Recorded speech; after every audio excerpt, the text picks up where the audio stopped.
জান্নাতের এই ঘটনাটা শুনে আপনি খুশিতে কেঁদে দিবেন। আমার আল্লাহ কঠিন হাসরের দিনে দুইজন বান্দাকে বলে, হে তুমি জাহান্নামে যাও, তুমি জান্নাতে যাও। যে কে জান্নাতি বলেছে সে দূরে দূরে জান্নাতের মধ্যে ঢুকে যাবে, আর যে জাহান্নামে যেতে বলছে সেও দূরে দূরে জাহান্নামের দিকে ধাবিত হতে লাগলো।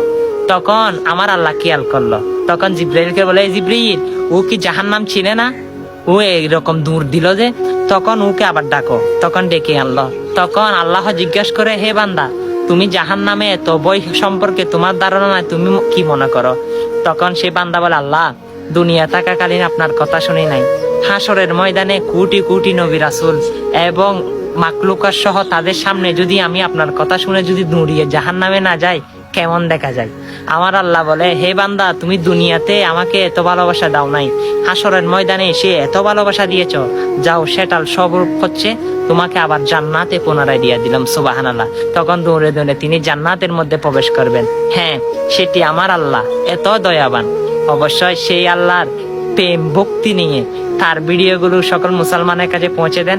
আমরা তো দুনিয়া এসেছি আল্লাহর গোলামি করতে, আল্লাহর গোলাম হিসাবে পরিচয় দিন। ভিডিওটা শেয়ার করে দিন। আমিন।